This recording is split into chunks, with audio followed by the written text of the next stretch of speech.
السلام علیکم ورحمۃ اللہ وبرکاتہ۔ عزیز طالبات، اللہ تعالیٰ کی ذات سے امید ہے کہ آپ سب خیریت سے ہوں گے۔ آج ہم صحیح مسلم اول سبق نمبر 7 الدلیل علی من رضی باللہ ربًا سے شروع کریں گے۔ سبق شروع کرنے سے پہلے دعا پڑھ لیجئے۔ اللہم صلی علی محمد وعلی آل محمد وبارک وسلم رب اشرح لی صدری ویسر لی امری واحلل عقدۃ من لسانی یفقہوا قولی۔ جی عزیز طالبات، کتابیں کھول لیجئے۔ بسم اللہ الرحمن الرحیم۔ باب الدلیل علی ان من رضی باللہ ربًا وبالاسلام دینا وبمحمد رسولا فہو مؤمن وان ارتکب المعاصی الکبائر۔ اس بات کا بیان کہ جو شخص اللہ تعالیٰ کو رب مانے اور اسلام کو اپنا دین قرار دے اور محمد عربی صلی اللہ علیہ وسلم کو رسول مان کر راضی ہو، پس وہ مومن ہے، اگرچہ وہ کبیرہ گناہوں کا ارتکاب ہی کیوں نہ کرے۔ اس بات میں امام بخاری رحمۃ اللہ علیہ ان حدیث کو بیان فرمائیں گے۔ انہ سمع رسول اللہ صلی اللہ علیہ وسلم، راوی فرماتے ہیں کہ عباس بن عبد المطلب فرماتے ہیں کہ انہوں نے رسول اللہ صلی اللہ علیہ وسلم کو فرماتے ہوئے سنا، ذاک طعم الایمان من رضی باللہ ربًا وبالاسلام دینا وبمحمد رسولا نبیا۔ وہ آدمی ایمان کا ذائقہ چکھ لیتا ہے، اس آدمی نے ایمان کا ذائقہ چکھ لیا جس نے اللہ تعالیٰ کو رب اور اسلام کو دین اور محمد صلی اللہ علیہ وسلم کو اپنا رسول مانا۔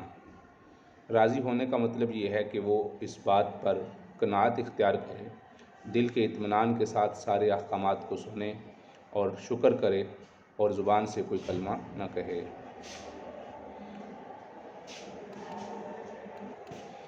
یعنی شکر کی کیفیت میں رہے، نہ شکری نہ کرے، تو مزہ چکھنے کا مطلب یہ حقیقی لذت اور حلاوت محسوس کرے گا۔ باب شعب الایمان و افضلها، یہ باب ہے، یہ ایمان کے شعبوں اور اس کی افضل شاخوں اور اس کے کم سے کم درجہ، و فضیلت الحیاء اور حیا کی فضیلت، و کونہ من الایمان اور اس کا ایمان ہونے کا بیان ہے۔ عن نبی صلی اللہ علیہ وسلم قال الایمان بضع و سبعون شعبۃ، ایمان کے 70 سے کچھ اوپر شعبہ ہیں، جز ہیں۔ یہ جو بضع کا لفظ ہوتا ہے یہ 3 سے لے کر 10 تک کے عدد کے لیے بولا جاتا ہے، اور سبعون کا معنی 70، یعنی 70 سے اوپر، یعنی 73 تو کنفرم ہے، 73 سے لے کر 80 تک کے درمیان کا کوئی عدد مراد ہے، یعنی 73 سے 80 کے درمیان، یعنی 70 سے کچھ اوپر اس کا ترجمہ کر دیا جاتا ہے کہ 70 سے کچھ اوپر، 70 سے کچھ زائد شاخیں ہیں۔ والحیاء شعبۃ من الایمان، اور حیا بھی ایمان کا ایک شعبہ ہے، ایک حصہ ہے۔ تو اس حدیث مبارکہ میں ایمان کی خصلتوں اور اس کے شعبوں کا بیان ہے، اور مختلف روایات میں ان کی تعداد مختلف آئی ہے، اور 70 سے اوپر 9 بھی ہو سکتے ہیں، 8 بھی ہو سکتے ہیں، 7 بھی ہو سکتے ہیں، اور قرآن و حدیث میں جو مذکور عبادتیں ہیں اگر ان کے مقررات کو نکال دیا جائے تو وہ 70 سے کچھ اوپر ہی بنتی ہیں، یہ حافظ ابن حبان کا قول ہے۔ حیا بھی ایمان کا شعبہ ہے، اور حیا کہتے ہیں استحیاء من الحیات، استحیاء الرجل من قوت الحیات فیہ لشدت علمہ بمواقع الغیب۔ اور حیا کی یہ تعریف ہے کہ یہ لفظ حیات سے مشتق ہے، اور حیا ایک ایسی کیفیت اور احساس کا نام ہے جو اللہ کی طرف سے نعمتوں پر اور اپنے گناہ پر نظر کر کے انسان کو حاصل ہوتی ہے، اس کو حیا کہتے ہیں۔ الایمان بضع و سبعون، اور یہاں پر 60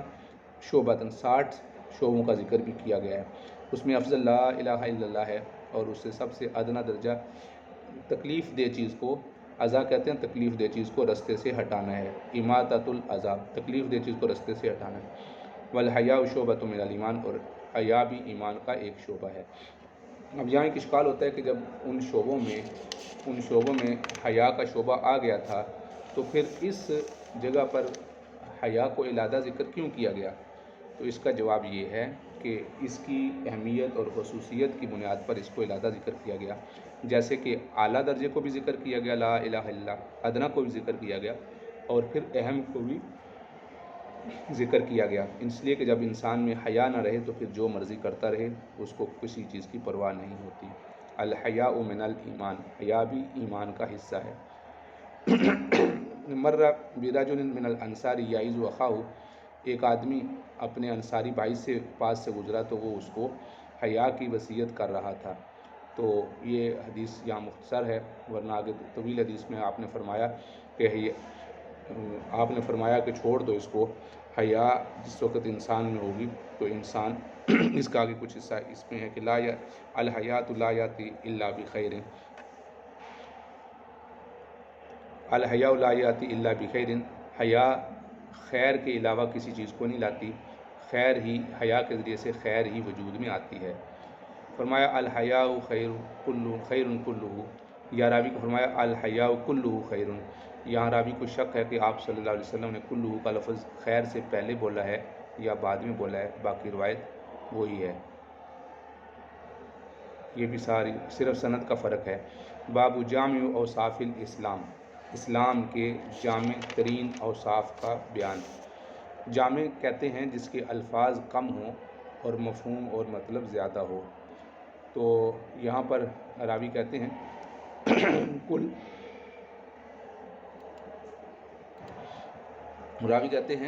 سفیان بن عبداللہ ثقفی کہ میں نے آپ صلی اللہ علیہ وسلم سے عرض کیا، کلی فی الاسلام قولا، آپ اسلام کے بارے میں مجھے ایک ایسی بات بتا دیں، لا اسأل عنہ احدا بعدک، اے اللہ کے رسول میں آپ کے بعد وہ بات کسی سے نہ پوچھوں۔ ففی حدیث ابی اسامہ غیرک، یعنی بعدک کی جگہ پر اسامہ رضی اللہ ابو اسامہ کی حدیث میں غیرک کا لفظ ہے۔ قال قل آمنت باللہ، آپ نے فرمایا کہہ دو کہ میں اللہ پر ایمان لایا، ثم استقم، پھر اس پر تم جم جاؤ۔ یعنی جمنے کا مطلب یہ ہے کہ جو اسلام کے احکامات ہیں ان پر عمل کرو، اور سورہ ہود میں بھی یہی فرمایا گیا ہے، آپ صلی اللہ علیہ وسلم کو فرمایا گیا کہ فاستقم کما امرت، آپ اس پر جم جائیں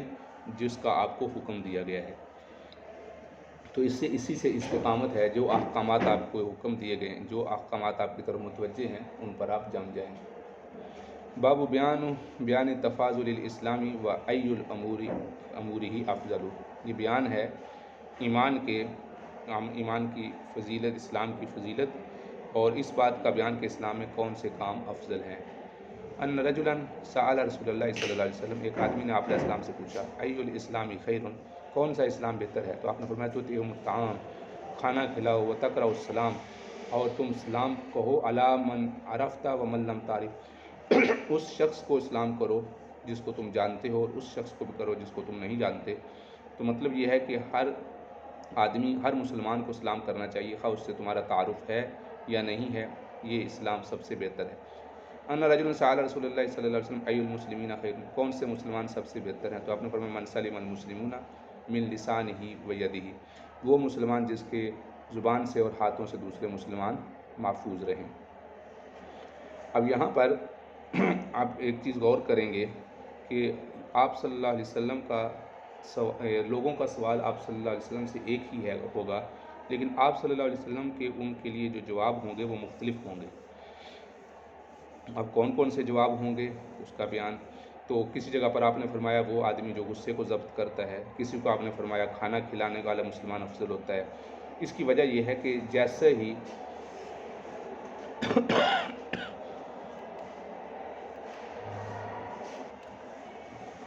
تو اس پہ یہ کہ جیسا مخاطب ہوتا ہے آپ صلی اللہ علیہ وسلم، اس کے احوال کو دیکھتے ہوئے اس کے اعتبار سے جو سب سے بہتر چیز ہوتی ہے آپ صلی اللہ علیہ وسلم وہ اس کے لیے ارشاد فرماتے ہیں۔ تو یہاں پر من سلم المسلمون، جس کے دوسرے مسلمان محفوظ رہیں اس کی زبان سے اور اس کے ہاتھ سے، تو یہ زبان اور ہاتھ کا ذکر کیا گیا، اس کی وجہ یہ ہے کہ اکثر طور پہ جو دوسرے کو ایذا اور تکلیف پہنچائی جاتی ہے اس میں زبان اور ہاتھ کا استعمال زیادہ ہوتا ہے، ورنہ جسم کے کسی بھی عضو سے، آنکھوں سے، لاتوں سے یا کسی بھی ذریعے سے دوسروں کو تکلیف دے گا تو اس میں شامل ہے۔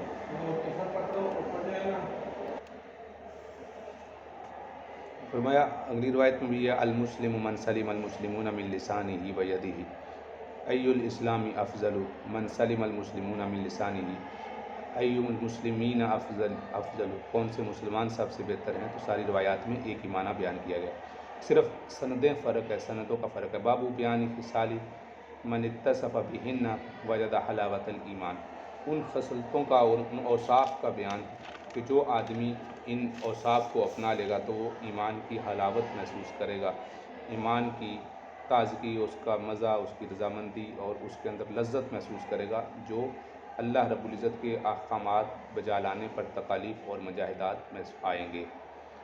عن نبی صلی اللہ علیہ وسلم قال ثلاث من کن فیہ وجد بہن حلاوت الایمان، تین باتیں ایسی ہیں من کن فیہ، وہ تین باتیں جس انسان کے اندر بھی ہوگی وہ ایمان کی حلاوت اور لذت محسوس کرے گا۔ مطلب یہ ہے کہ وہ اسلام اور احکامات ماننے پر جو تکالیف اور مجاہدے آئیں گے اس میں لذت محسوس کرے گا۔ مثلا سخت سردی میں تہجد کے لیے اٹھنا مشکل ہوگا، لیکن جس آدمی کے اندر یہ تین باتیں ہوں گی اس کو تہجد میں اٹھنے کا مزہ آئے گا۔ من کان اللہ و رسولہ احب الیہ ممن سوا، جس کو اللہ اور اس کے رسول ما سوا سے زیادہ محبوب ہو جائیں، یعنی اللہ اور اللہ کے رسول سے اتنی محبت ہو کہ غیر سے محبت اللہ کے احکامات پر عمل کرنے سے رکاوٹ نہ بن سکے، یہ مطلب ہے، یعنی اس کے رسول کی پسند کو اپنی پسند بنا لے، اللہ کے احکامات کو اپنے حکم پر چلنے کا ذریعہ بنا لے۔ یعنی آپ صلی اللہ علیہ وسلم سے محبت کا تقاضا یہ ہے کہ آپ صلی اللہ علیہ وسلم کی سنت پر چلنا وہ اس کی پسندیدہ اور اس کی اپنی دل کی چاہت بن جائے، اور اللہ کے احکامات پر چلنے میں دنیا میں سے کسی مخلوق میں سے کسی چیز کی محبت آڑے نہ آئے۔ وَأَن يُحِبَّ الْمَرْءَ لَا يُحِبُّهُ إِلَّا لِلَّهِ، اور کسی بھی شخص سے محبت کرے تو صرف اللہ کے لیے کرے۔ وَأَن يَكْرَهَ أَن يَعُودَ فِي الْكُفْرِ، اور کفر کی طرف لوٹ کر جانا اس کے لیے ایسا ہو جائے بعد ان انقذہ اللہ منہ، بعد اس کے کہ اللہ تعالیٰ نے اس کو کفر سے نکالا ہے، تو اس کے بعد کفر سے نکالنے کے بعد اس کا کفر کی طرف لوٹ کر جانا ایسے ہو جائے کما یکرہ ان یقذف فی النار، جیسا کہ آگ میں جانا اس کو مشکل لگتا ہے، آگ میں کود جانا اس کو مشکل لگتا ہے، ایسے اس کا کفر کی طرف لوٹ جانا مشکل ہے۔ تو مطلب یہ ہے کہ یہاں ضروری نہیں ہے کہ کوئی آدمی کفر سے نکل کر ہی مسلمان ہوا ہو، اس سے وہ آدمی بھی مراد ہے جو ابتدائی طور پہ پیدائشی طور پہ مسلمان ہو، اس لیے کہ جو آدمی پیدائشی طور پر بھی مسلمان ہے اس کو اللہ رب العزت نے کفر سے محفوظ رکھا ہوا ہے، تو وہ آدمی بھی اگر کفر کی طرف لوٹ جانا اس کو ایسے ہی ناپسندیدہ ہوگا تو اس سے زیادہ کوئی بہترین بات نہیں ہوگی اور اس کو اللہ کے احکامات پر چلنے میں مزہ محسوس ہوگا۔ بالکل وہی حدیث ہے، بس یہاں فرق ہے، من کان ان یلقی فی النار، اور جس آدمی کو آگ میں ڈالا جانا، من کان ان یلقی فی النار، جس کو آگ میں ڈالا جائے، احب الیہ من ان یرجع، اس کو آگ میں ڈالا جانا زیادہ محبوب ہو اس بات سے کہ وہ کفر کی طرف لوٹ جائے، بعد ان انقذہ اللہ منہ، بعد اس کے کہ اس کو اللہ رب العزت نے کفر سے نکالا ہے۔ یعنی اگر لوگ اس کو یہ کہیں کہ تو مرتد ہو جا ورنہ ہم تجھے آگ میں ڈال دیں گے، تو وہ آگ میں کود جانا پسند کرے لیکن مرتد نہ ہو، تو وہ اللہ رب العزت کو وہ شخص بہت زیادہ محبوب ہے، تو اللہ رب العزت ایسے شخص کو ایمان کی حلاوت نصیب فرمائیں گے۔ انقذہ اللہ کما یکرہ ان یقذف فی النار،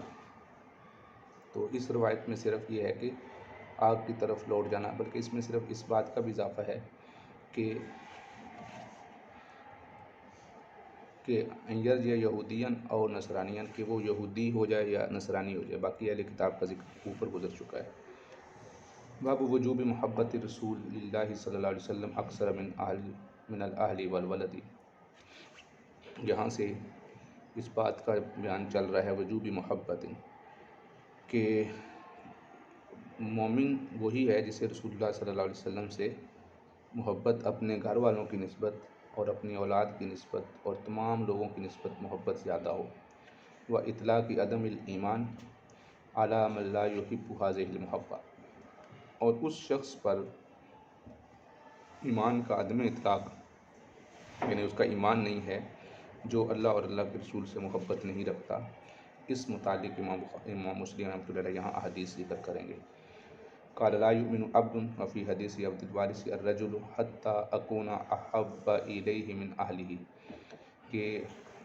وہ آدمی مومن نہیں ہے، یعنی راوی کو شک ہے ایک حدیث میں، یعنی اس حدیث میں جو عبد العزیز سے اور وہ انس سے مروی ہے، اس میں حدیث میں عبد لا یؤمن عبد، اور عبد الوارث کی حدیث میں الرجل،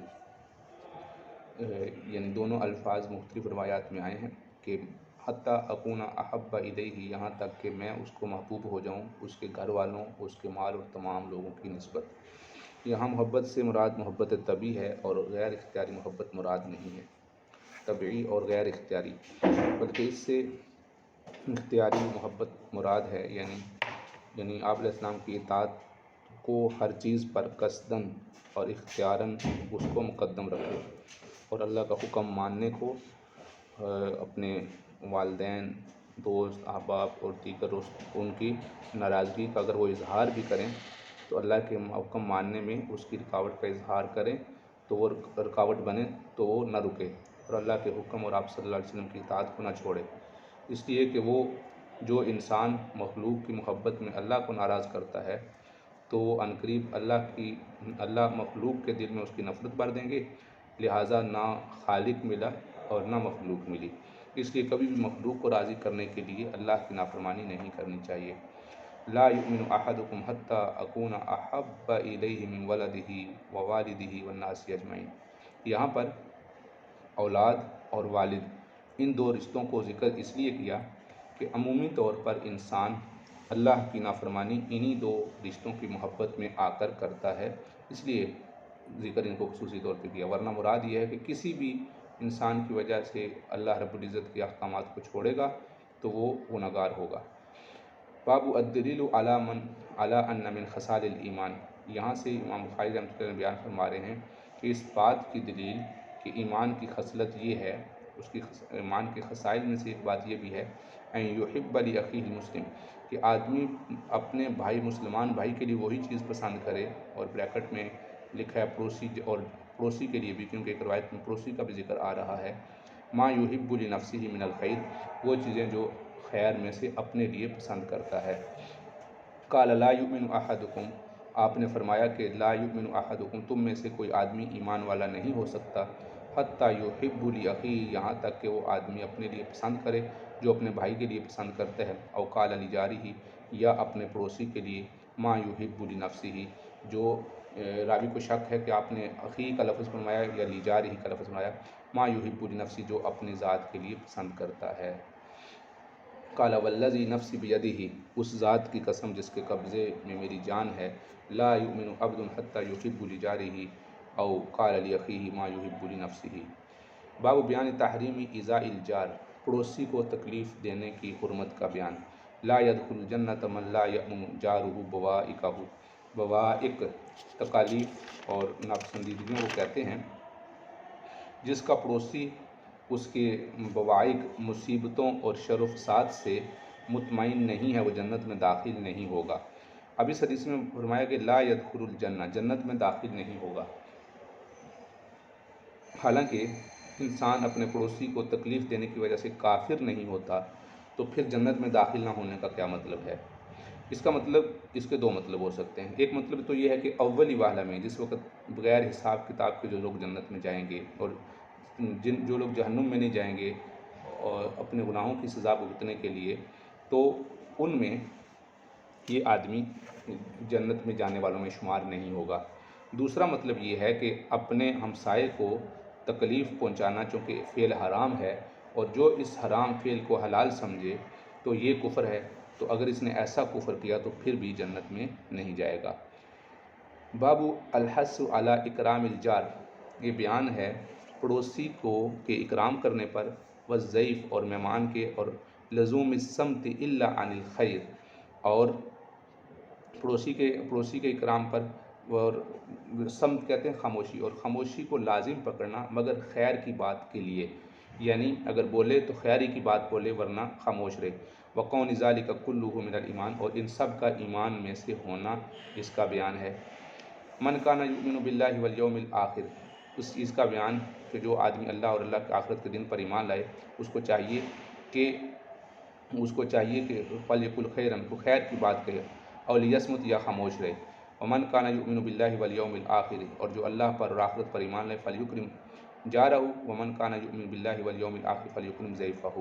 اس کو جو اللہ پر ایمان لاتا ہے اس کو چاہیے اپنے پڑوسی کا اکرام کرے، اس کو چاہیے کہ اپنے مہمان کا اکرام کرے۔ اگلی روایت میں بھی یہی فرمایا گیا کہ اپنے پڑوسی کا یا مہمان کا اکرام کرے، اور اس سے اگلی روایت فلیحسن الی جارہ، اس کو چاہیے کہ اپنے پڑوسی کے ساتھ اچھا سلوک کرے۔ اور اس سے اگلی روایت صرف سندوں کا فرق ہے، باقی ایک ہی روایت امام مسلم رحمۃ اللہ علیہ بار بار لے کر آ رہے ہیں، تاکہ اس بات کو ثابت کرنے کے لیے کہ اس پر اتنی سندوں کے ساتھ یہ بات مروی ہے۔ باب بیان کون النہی عن المنکر من الایمان، نہی عن المنکر کرنا یہ بھی ایمان کا حصہ ہے۔ وَأَنَّ الْإِيمَانَ يَزِيدُ وَيَنْقُصُ، اور یہ کہ ایمان کم ہوتا ہے اور بڑھتا ہے۔ جو بات ہم نے بخاری شریف میں کی تھی وہی امام مسلم رحمۃ اللہ علیہ محدثین کا ایک ہی موقف ہے کہ ایمان کم ہوتا ہے، بڑھتا ہے۔ وَأَنَّ الْأَمْرَ بِالْمَعْرُوفِ وَالنَّهْيَ عَنِ الْمُنْكَرِ واجبان، اور دوسری بات یہ کہ امر بالمعروف، نیکی کا حکم کرنا، اور برائی سے منع کرنا، یہ بھی دونوں واجب ہیں۔ اس کا بیان چونکہ محدثین فرماتے ہیں کہ ایمان کم ہوتا ہے، بڑھتا ہے، جبکہ فقہا فرماتے ہیں کہ نفس ایمان نہ تو کم ہوتا ہے نہ بڑھتا ہے، باقی یہ کہ اس میں اس کی کیفیات اور اس کے عوامل پر عمل کرنے کے اعتبار سے جو احکامات میں کمی بیشی ہوتی ہے، نفس ایمان میں کمی بیشی نہیں ہوتی۔ تو اس پر امام مسلم رحمۃ اللہ علیہ بطور دلائل کے بیان کر رہے ہیں کہ یہاں پر جہاں بھی ذکر آتے ہیں تو فرمایا کہ ایمان میں کمی آتی ہے، جیسا فرمایا سمیت رسول اللہ صلی اللہ علیہ وسلم من رآ منکم منکرا، جو آدمی کسی منکر کو دیکھے تو فلیغیرہ بیدہ، تو اس کو چاہیے کہ اس کو اپنے ہاتھ سے روک دے۔ فإن لم یستطع فبلسانہ، اور اگر اس کی طاقت نہیں رکھتا تو اپنی زبان سے۔ فإن لم یستطع، اور اگر اس کی بھی طاقت نہیں رکھتا تو فبقلبہ، تو دل سے۔ فذلک اضعف الایمان، تو یہ ایمان کا سب سے کمزور ترین درجہ ہے۔ اس کا پس منظر یہ ہے، اوپر ذکر کیا گیا ہے کہ اول من بدأ بالخطبۃ یوم العید قبل الصلاۃ، نماز سے پہلے عید کے دن کا جو خطبہ ہے وہ شروع کرنے والا سب سے پہلے مروان ہے۔ نماز خطبہ، وہ کہتا تھا، مروان یہ کہنے لگا کہ نماز خطبہ سے پہلی ہونی چاہیے، بعد میں خطبہ ہونا چاہیے۔ مروان نے جواب دیا کہ وہ دستور اب چھوڑ دیا گیا ہے حاضرین میں سے۔ تو ابو سعید رضی اللہ عنہ بولے، فقام الیہ رجل، اس سے مراد ابو سعید ہیں، فقال الصلاۃ قبل الخطبہ، تو انہوں نے کہا کہ نماز خطبہ سے پہلے ہے، نماز خطبہ سے پہلے ہے، یعنی پہلے خطبہ ہوگا، پہلے نماز ہوگی پھر خطبہ ہوگا، اور عید کا اسی طرح ہے۔ فقال قد ترک ما هنالک، اس نے کہا یہ چھوڑ دیا گیا، یعنی اس نے یہ کہا، اس کا کہنا یہ تھا کہ خطبہ پہلے اور نماز بعد میں ہو۔ کیوں؟ اس کی وجہ یہ تھی، اس کے پیچھے جو پس منظر تھا اس کی وجہ یہ تھی، جو وہ اس طرح کرنا چاہتا تھا اس لیے کہ لوگ نماز پڑھ کے نکل جاتے تھے، لوگ نماز پڑھ کے چلے جاتے تھے، اس کی بات نہیں سنتے تھے، تو وہ اپنی بات سنانا چاہتا تھا، اس لیے وہ خطبہ پہلے دیتا تھا تاکہ لوگ میری بات سنیں، کیونکہ نماز کے لیے تو لوگوں نے رکنا ہی ہے۔ فقال ابو سعید، تو ابو سعید نے کہا اما ھذا فقد قضى ما علیہ، بہرحال یہ جو تو بات کر رہا ہے اس پر تو فیصلہ ہو چکا ہے، یہ نیچے تو شریعت پر بات ہو چکی ہے کہ تم میں سے کوئی بات شریعت کے خلاف دیکھے تو، یعنی آپ صلی اللہ علیہ وسلم نے تو اس کو شریعت کا حق قرار دیا ہے کہ نماز خطبہ سے پہلے ہوگی۔ سمیت رسول اللہ صلی اللہ علیہ وسلم، میں نے آپ علیہ السلام کو فرماتے ہوئے سنا، یعنی میں نے تم تک حق بات پہنچا دی ہے اور تمہیں میں نے منع کر دی ہے، اب تمہاری مرضی ہے کہ تم منع ہوتے ہو، میری بات پہ عمل کرتے ہو یا نہیں کرتے۔ حضرت ابو سعید رضی اللہ تعالیٰ عنہ نے یہاں خود نہیں روکا، ایک اور آدمی کو کہا کہ تم اس کو یہ کہو۔ اس کا جواب یہ ہے کہ ممکن ہے کہ وہ خود اس وقت وہاں موجود نہ ہوں، بعد میں تشریف لائے ہوں، اور حدیث میں وہ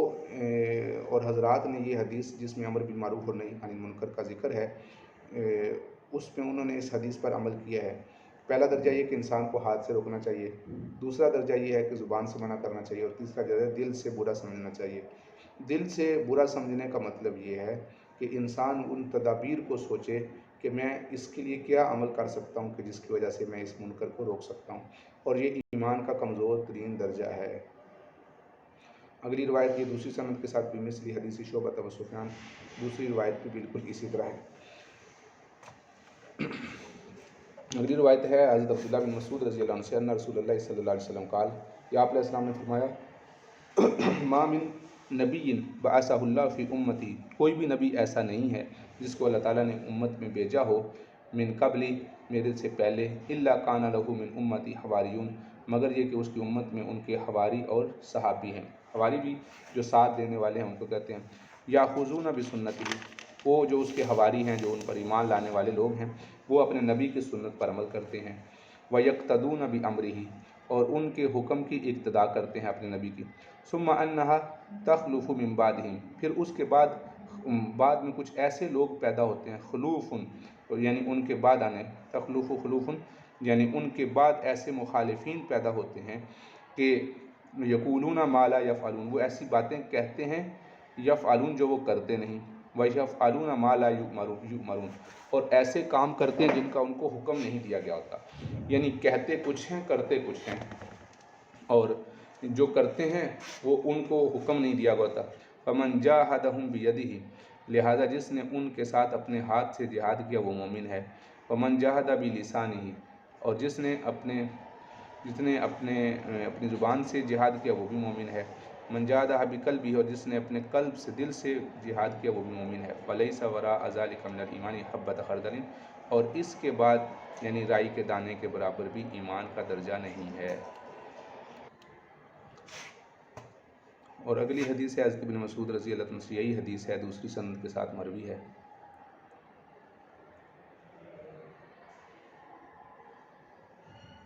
یہی وہ روایت آپ صلی اللہ علیہ وسلم نے فرمایا، یہ وہی حضرت عبداللہ بن مسعود رضی اللہ عنہ سے حدیث ہے کہ یہتدون بہدیہ، ہدی سے مراد راستہ ہے، اور وہ اپنے نبی کے بتائے ہوئے راستے پر چلتے ہیں۔ ویستثنون بسنتہ، اور ان کی سنت پر عمل کرتے ہیں۔ آگے باقی روایت وہی ہے۔ باب تفاضل اہل الایمان فیہ ورجحان اہل الیمن فیہ، یہاں سے بیان ہے ایمان والوں کی ایک دوسرے پر فضیلت اور یمن والوں کے ایمان کی ترجیح کا بیان، یعنی یمن والوں کو اللہ رب العزت نے ایک بہت بڑی فضیلت عطا فرمائی ہے، اس کا بیان ہے۔ فرمایا الا ان الایمان ہا ہنا، آپ صلی اللہ علیہ وسلم نے یمن کی طرف اشارہ کر کے فرمایا کہ ایمان یہاں سے ہے۔ وَإِنَّ الْقَسْوَةَ وَغِلَظَةَ الْقُلُوبِ فِي الْفَدَّادِينَ، آپ نے فرمایا بے شک سختی، قسوہ سختی کو کہتے ہیں، سختی اور دلوں کی سختی، قسوہ قساوت سے ہے۔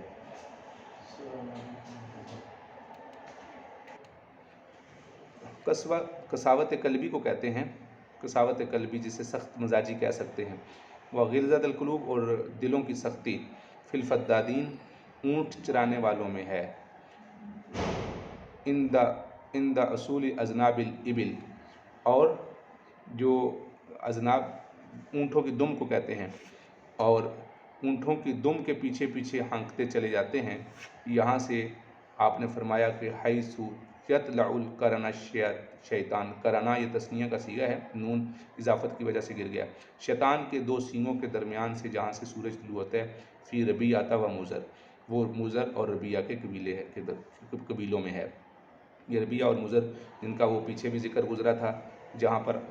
جو وفد عبدالقیس آئے تھے تو انہوں نے کہا تھا اللہ کے رسول ہم صرف حرمت کے مہینوں میں آ سکتے ہیں، تو اس میں بھی یہی قبیلہ ربیعہ اور مضر یہی بیچ میں آڑے تھے۔ تو یہ سخت مزاج قسم کے اور سخت قسم کے لوگ تھے۔ تو فرمایا کہ یہاں کے جو لوگ تھے ان کے دلوں میں سختی پائی جاتی ہے، اور جو یمن والے لوگ ہیں یہ انتہائی نرم لوگ ہیں۔ فدادین، یہ جو لفظ ہے فدادین، یہ فداد کی جمع ہے متکبر، اور بہت زیادہ چلانے اور روندنے والے کو کہتے ہیں، اور سینکڑوں سے ہزاروں تک کے اونٹوں کے مالک تھے یہ لوگ۔ کرنا، یہ کرنانی تثنیہ کا صیغہ، سینگ کو کہتے ہیں، مراد شیطان کے دو سینگ ہیں۔ تو یمن جس ملک کا نام ذکر کیا گیا اور نیچے والی حدیث میں جاء اہل الیمن، یمن ایک مشہور جزیرہ عرب ہے، مدینہ منورہ سے جنوبی مشرق کی جانب واقع ہے۔ ان کے ایمان کی آپ صلی اللہ علیہ وسلم نے تعریف فرمائی ہے، اور شیطان کے دو سینگوں کے درمیان سے سورج کے طلوع ہونے کا مطلب یہ ہے کہ جب سورج نکل رہا ہوتا ہے تو شیطان سورج کے سامنے کھڑا ہو جاتا ہے، تو لوگ جو سورج کی عبادت کرتے ہیں تو وہ یہ گمان کرتے، وہ یہ لوگوں کہتے دیکھو یہ میری عبادت کر رہے ہیں، تو سورج اس کے دو سینگوں کے درمیان سے اوپر اوپر رہا ہوتا ہے، تو اس طرح جہاں سے سورج طلوع ہوتا ہے۔ تو اہل فارس اور اس طرح کے بہت سے لوگ ہیں جو سورج کی پرستش کرتے ہیں، تو شیطان ان کے سامنے کھڑا ہو جاتا ہے۔ تو آپ صلی اللہ علیہ وسلم نے مشرق کی طرف اشارہ کیا، اور اس میں حکمت یہ تھی کہ کفر کا زیادہ زور مشرق میں ہوگا، یہاں تک کہ دجال بھی ادھر سے ہی نکلے گا۔ جاء آل الیمن ہم ارق افئدۃ، وہ دل کے بڑے نرم ہوں گے، رقت والے ہوں گے، الایمان یمان، اور یمن والوں کا ایمان ہوگا، والفقہ یمان، اور فقہ بھی یمنیوں کی ہوں گی، والحکمت یمانیۃ، اور حکمت بھی یمانی ہوگی۔ یمن والوں کی آپ صلی اللہ علیہ وسلم نے بہت زیادہ تعریف کی ہے۔ ہم اضعف قلوبا، وہ بہت زیادہ یعنی بڑے نرم دل کے لوگ ہوں گے اہل یمن، تو آپ صلی اللہ علیہ وسلم نے یہ اہل یمن کی تعریف کی ہے۔ عن ابی ہریرہ قال ان رسول اللہ صلی اللہ علیہ وسلم قال رأس الکفر نحو المشرق، آپ صلی اللہ علیہ وسلم نے فرمایا کہ کفر کی جڑیں مشرق کی طرف سے ہیں۔ تو اس کا میں نے ابھی بتایا کہ مشرق میں، چونکہ مشرق کا اس لیے آپ نے فرمایا کہ جو بنیادی طور پہ جو کفر کا ابھرنا ہوگا وہ مشرق کی طرف سے ہوگا۔ والفخر والخیلاء فی آل الخیل، فخر اور تکبر گھوڑے اور اونٹوں والوں میں ہوگا، آل الخیل والابل والفدادین، ہزاروں زیادہ اونٹ رکھنے والوں کو فداد کہتے ہیں، واہل الوبر، تو واہل الوبر والسکینۃ واہل الغنم، اور اسی طرح جن کے دل سخت اور نرم اخلاقی سے دور ہوں گے، اور مسکنت بکری والوں میں ہوگی، مسکنت بکری والوں میں ہوگی۔ یہاں پر بھی آیا فی اہل الخیل والابل فدادین اہل الوبر، تو وبر کہتے ہیں دیہاتی لوگوں کے اندر، وبر دیہاتی لوگوں کہتے ہیں، تو مراد یہ ہے کہ اونٹوں اور خرگوش وغیرہ کے بالوں کو بھی کہتے ہیں، تو یہ ان کے چونکہ خیمے ان بالوں وغیرہ کے ساتھ بنے ہوئے ہوں گے، اس وجہ سے ان کو اہل وبر کہا گیا ہے۔ تو ان کے اندر تکبر اور بغض اور عداوتیں بری ہوئی ہوں گی، جبکہ والسکینۃ فی اہل الغنم، مسکنت بکری والوں میں ہوگی۔ اور ویسے بھی جانوروں کے اثرات ہوتے ہیں، کیونکہ اونٹ کے اندر کینہ بھرا ہوا ہوتا ہے اور گھوڑے کے اندر تکبر ہوتا ہے، تو جو گھوڑے اور اونٹ رکھتے ہیں ان کے اندر بھی کینہ اور تکبر کی خصلتیں آ جاتی ہیں کثرت کے ساتھ رہنے کی وجہ سے۔ بکری کے اندر مسکنت ہوتی ہے، تو اس کی وجہ سے مسکنت انسان کے دل میں آ جاتی ہے۔ الایمان یمان والکفر قبل المشرق والسکینۃ فی اہل الغنم، یہ ابھی روایت گزری ہے۔ الفخر والخیلاء، تکبر، الایمان یمان، یہ بھی وہی روایت ہے، ساری مختلف سندوں کے ساتھ وہی روایات چل رہی ہیں۔ یہاں پر آیا السکینۃ والوقار فی اصحاب الشاء، شاۃ کی جمع ہے، بکری والوں میں وقار اور مسکنت ہوتا ہے، وقار کہتے ہیں تہذیب کے ساتھ بات کرنا۔ والایمان فی اہل الحجاز، حجاز اور یمن ایک ہی علاقہ ہے، اس لیے کبھی اہل حجاز فرمایا اور کبھی آپ نے یمن کا ذکر فرمایا۔ یہاں سے بیان اللہ یدخل الجنہ، یہ بیان ہے کہ جنت میں صرف وہی لوگ داخل ہوں گے جو ایمان والے ہوں گے، وَأَنَّ مُحَبَّةَ الْمُؤْمِنِينَ مِنَ الْإِيمَانِ، اور یہاں سے بھی امام مسلم رحمۃ اللہ علیہ یہی بات ثابت کر رہے ہیں کہ محبت ایمان کا حصہ ہے، یعنی جتنی محبت میں کمی ہوگی اتنا ایمان میں کمی ہوگی۔ وَإِنَّ إِفْشَاءَ السَّلَامِ سَبَبٌ لِحُصُولِهِمَا، اور دوسرا یہ کہ اسلام کا پھیلانا یہ اس کے حصول کی علامت ہے۔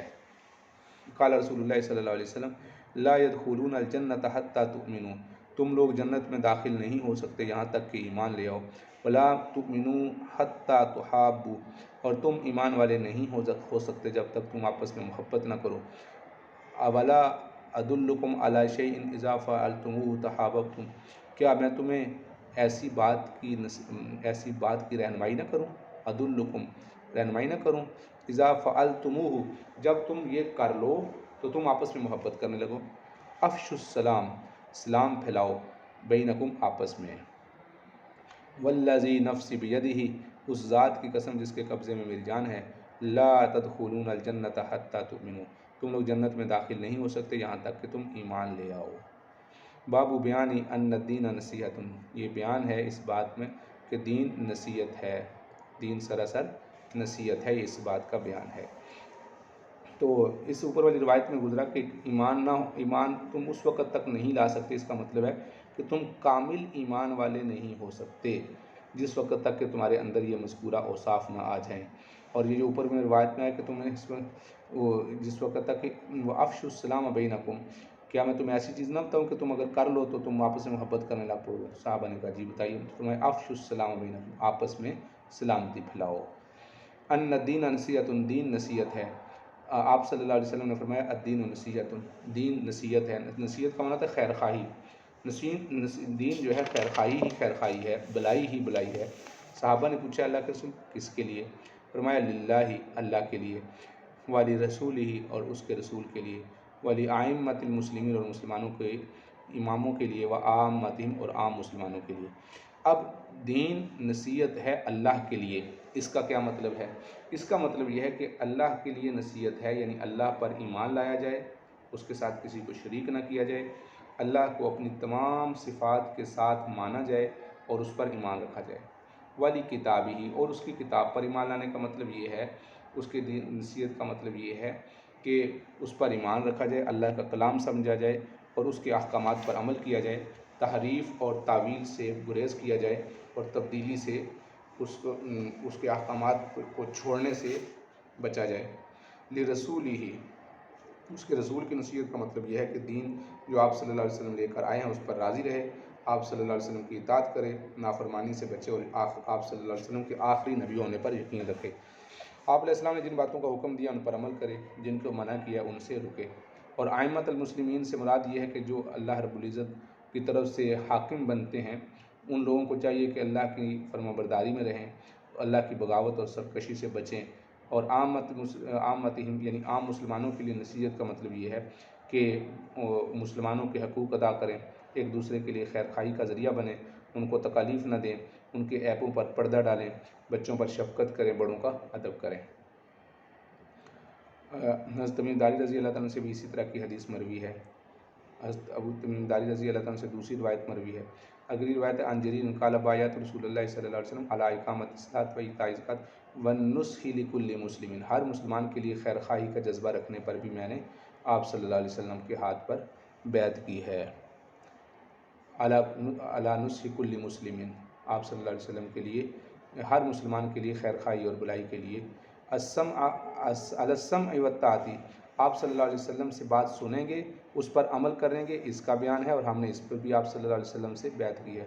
باب بیان نقصان الایمان بالمعاصی،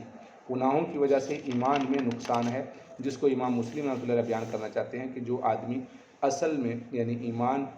یعنی گناہ کرے گا تو اس کا اصل ایمان کم ہو جائے گا، تو اس کا بیان۔ فرمایا ان رسول اللہ صلی اللہ علیہ وسلم قال لا یزنی الزانی حین یزنی وہو مؤمن، زنا کرنے والا مومن نہیں رہتا جس وقت وہ زنا کر رہا ہوتا ہے۔ لا یزنی زانی، زانی زنا نہیں کرتا، حین یزنی، مگر یہ کہ جس وقت وہ زنا کر رہا ہوتا ہے، وہو مومن، وہ مومن ہو، یعنی وہ ایمان والا نہیں ہوتا۔ اور اسی طرح چور چوری نہیں کرتا کہ جس وقت وہ چوری کر رہا ہوتا ہے تو وہ مومن ہو۔ اسی طرح شراب پینے والا شراب نہیں پیتا، مگر یہ کہ جس وقت شراب پی رہا ہوتا ہے تو وہ مومن ہو۔ تو یہ ان بعض حضرات فرماتے ہیں کہ جب وہ یہ تین گناہ کرنے والا انسان گناہ کرتا ہے، ان کا کوئی مرتکب ہوتا ہے، تو ایمان اس کے دل سے نکل کے باہر کھڑا ہو جاتا ہے، پرندے کی طرح اس کے دل سے باہر نکل جاتا ہے۔ جب وہ گناہ سے فارغ ہوتا ہے تو پھر ایمان اس کے دل میں واپس لوٹ آتا ہے، اور اگر اس کی اسی حالت میں موت آ جائے تو وہ بغیر ایمان کے مرا ہے۔ بعض حضرات اس کے یہ بیان فرماتے ہیں، اور اکثر فرماتے ہیں کہ اس کا مطلب یہ ہے کہ اس کے کامل ایمان نہیں رہتا۔ ان کاموں کے ارتکاب کے وقت ایمان کی نفی سے کمال ایمان کی نفی مراد ہے۔ اور بہت سی احادیث میں ایسے الفاظ بھی آئے ہیں کہ شے کی نفی سے کمال کی نفی مراد ہوتی ہے، کیونکہ قرآن مجید میں صراحتاً موجود ہے کہ اللہ تعالیٰ شرک والے کو معاف نہیں کرے گا، اس کے علاوہ جس کو چاہے گا معاف کر دے گا۔ تو اس کا مطلب ہوا کہ چوری کرنے والا زنا کرنے والا بھی اگر اس کو حلال سمجھ کے نہ کرے گا تو وہ ایمان میں رہے گا اور مسلمان شمار ہوگا۔ ہاں البتہ اگر اس نے ان گناہوں کو حرام سمجھ کے کیا تو پھر وہ کافر ہو گیا، دائرہ اسلام سے خارج ہو گیا۔ قال ابی ہریرہ رضی اللہ تعالیٰ عنہ یلحق معہن ان تینوں کے ساتھ حضرت ابو ہریرہ رضی اللہ تعالیٰ ان باتوں کو بھی شامل فرمایا کرتے تھے۔ ولا ينتهب نہبۃ ذات شرف، اور کوئی آدمی نہبہ کہتے ہیں اچکنے والا کوئی چیز جسے کہتے ہیں زبردستی کسی سے چیز چھین لینا، یعنی کوئی بھی چیز چھیننے والا، ڈاکہ ڈالنے والا، ذات شرف کا معنی ہے جو ایک معقول سی چیز، جو ایک محفوظ کی ہوئی چیز کو جب چوری کرے گا اس کا بھی یہی حال ہے، ڈاکہ ڈالے گا۔ یرفع الناس الیہ فیہ الابصار، اور جب وہ ڈاکہ ڈال رہا ہو تو لوگوں کی نظریں اس کی طرف اٹھتی ہیں، لوگوں کی نظریں اس کی طرف اٹھ رہی ہوتی ہیں اور لوگ اس کو دیکھ رہے ہوتے ہیں، یعنی گویا کہ اعلانیہ لوگوں کے سامنے لوٹتا ہے، تو اس کا بھی یہی ہے کہ اس کا بھی ایمان نہیں رہتا۔ حین ینتہبھا، جس وقت کہ وہ چھینا جپٹی کر رہا ہوتا ہے، وہ مومن کہ وہ مومن ہو۔ حضرت ابو ہریرہ رضی اللہ تعالیٰ اس نہبہ والے، اس چھینا جپٹی اور اس ڈاکہ ڈالنے کو بھی اس کے ساتھ شمار کرتے ہیں، لیکن اکثر روایات میں لم یذکر ذات شرف۔ اب اس روایت میں جو ابن شہاب سے مروی ہے، عبد الرحمن بن حارث بن ہشام سے مروی ہے، اس روایت میں یہ الفاظ نہیں ہیں، ذات شرف والے لفظ نہیں ہیں۔ الا النہبہ، چھینا جپٹی کا بھی ذکر ہے، اس روایت میں بھی وہ ذکر ہے۔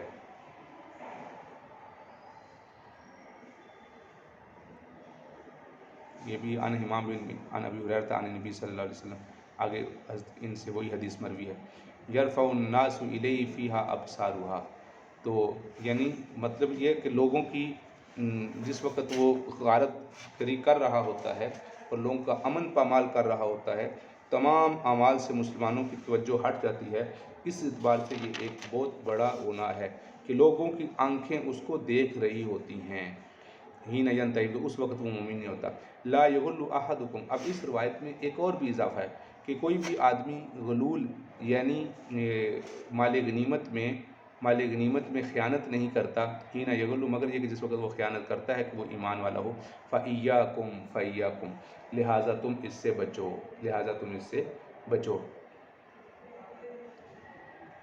لا یزنی زانی حین یزنی وہو لا یشرب الخمر حین یشربھا، کوئی آدمی بھی شراب نہیں پیتا مگر یہ کہ جب وہ شراب پی رہا تو وہ مومن ہو، اس میں شراب کا اضافہ ہے۔ التوبۃ معروضۃ بعد،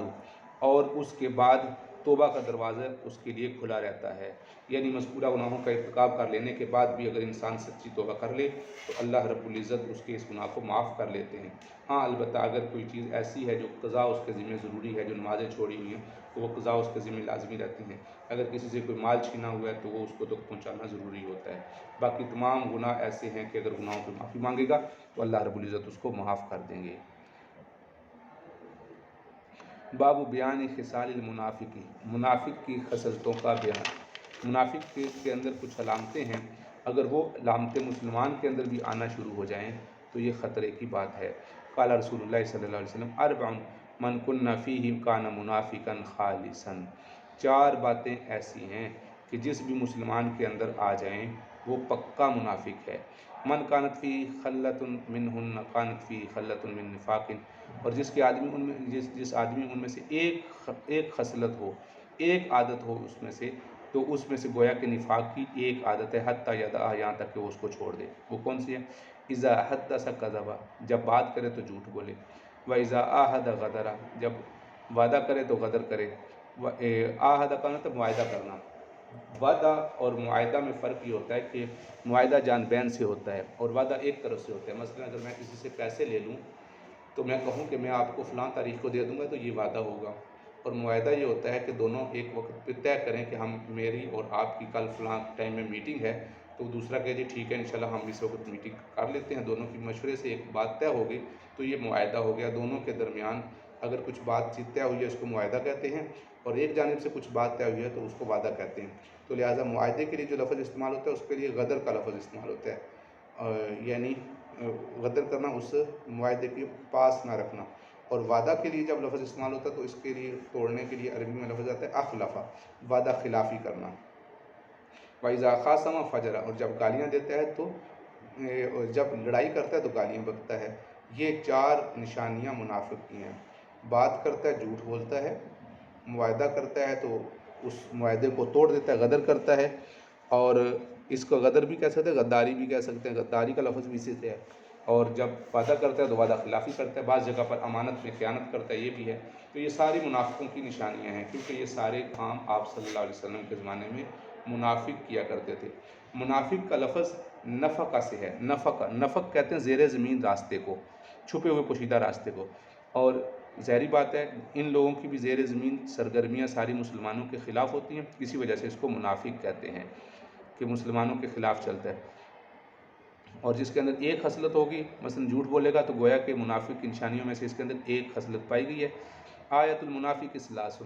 منافق کی نشانیاں 3 ہیں، اذا حدث کذب واذا وعد اخلف۔ اب اس روایت میں یہ اضافہ ہے، واذا اؤتمن خان، جب اس کے پاس امانت رکھوائی جاتی ہے تو وہ اس امانت میں خیانت کرتا ہے، یہ اس میں اضافہ ہے، تو لہٰذا یہ اس کی نشانی ہے۔ آیت المنافق ثلاث، وان صام وصلى، اگرچہ وہ روزے بھی رکھے، نماز بھی پڑھے، وزعم انہ مسلم، اور یہ دعویٰ بھی کرے کہ وہ مسلمان ہے، یعنی نفاق کی نشانیاں اس کے اندر پائی جاتی ہیں۔ پھر نفاق کی 2 قسمیں ہیں، ایک ہے نفاق اعتقادی اور ایک ہے نفاق عملی۔ نفاق عملی وہ ہے جو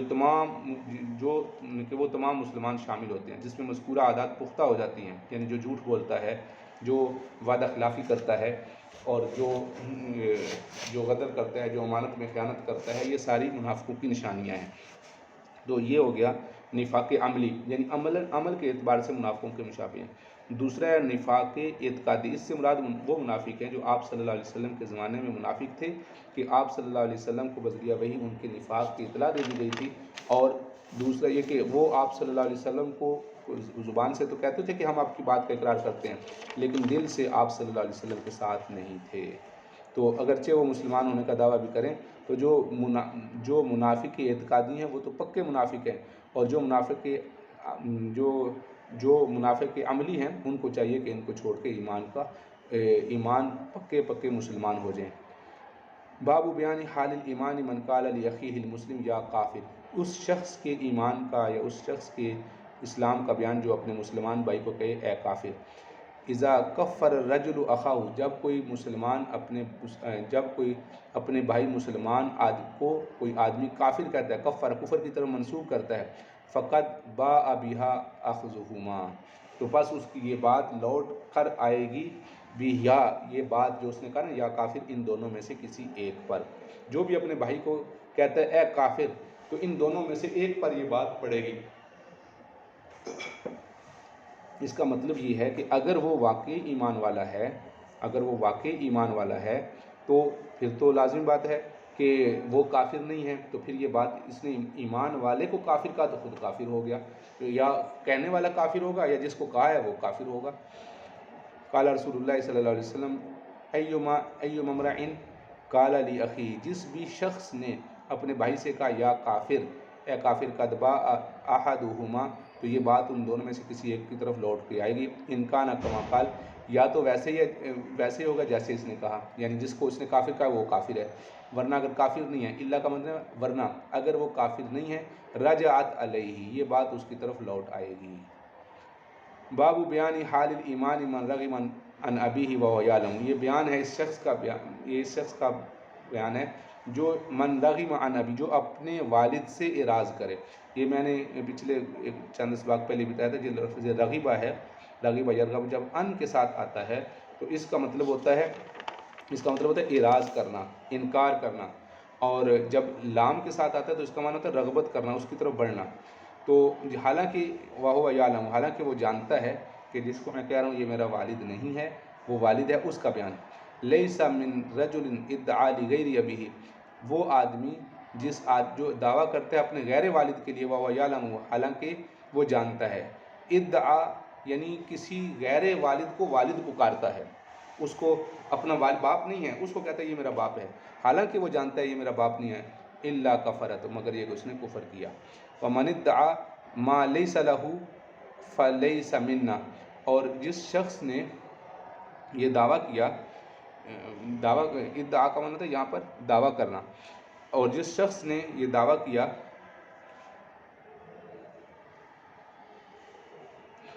تو چونکہ والد کو اپنے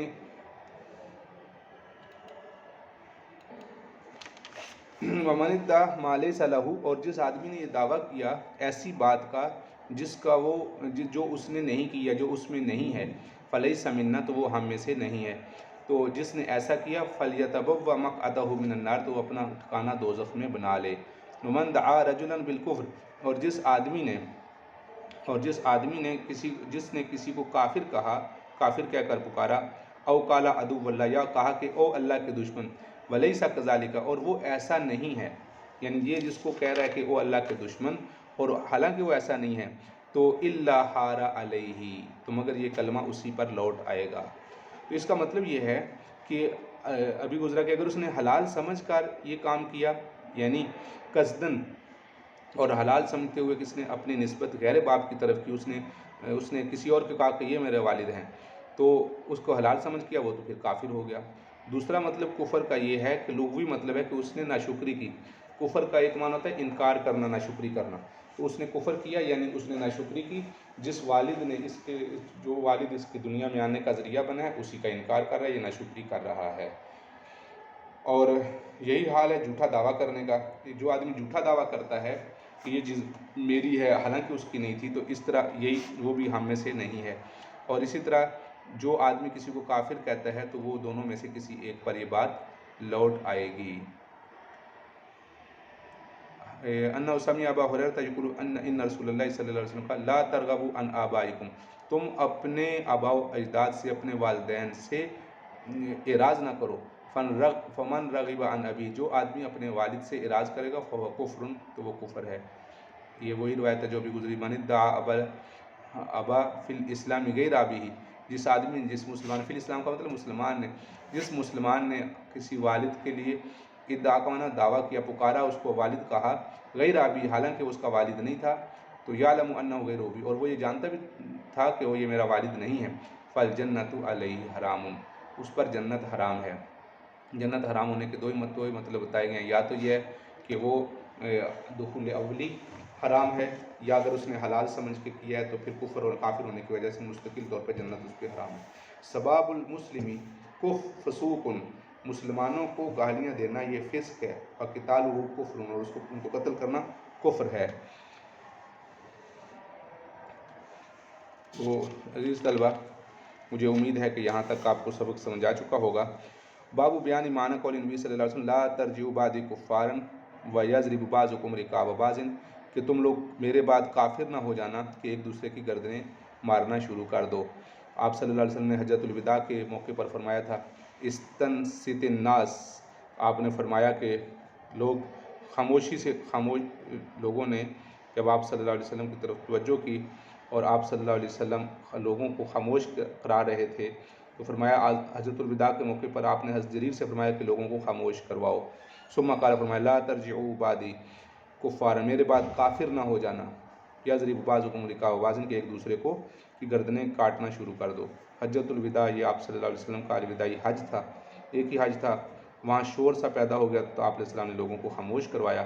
تو حدیث کا مطلب یہ ہے کہ آپس میں لڑائی نہ شروع کر دینا، اتفاق سے رہنا اور اتفاق سے مل کر کفر کی سرکوبی کرنا۔ ایسا نہ ہو کہ تم آپس میں لڑنے لگ پڑو اور کفر تک پہنچ، جو آپس میں لڑتے اس طرح کفر نہ کر دینا۔ یہ حدیث اس روایت میں بھی ہے، اور فرمایا کہ ویلکم لا ترجعوا بعدکم، ویلکم، تمہاری ہلاکت ہے کہ میرے بعد تم کو کافر نہ بن جانا۔ باب اطلاق الاسم الکفر سے انشاءاللہ ہم اپنے اگلے سبق میں پڑھیں گے۔ السلام علیکم ورحمۃ اللہ وبرکاتہ۔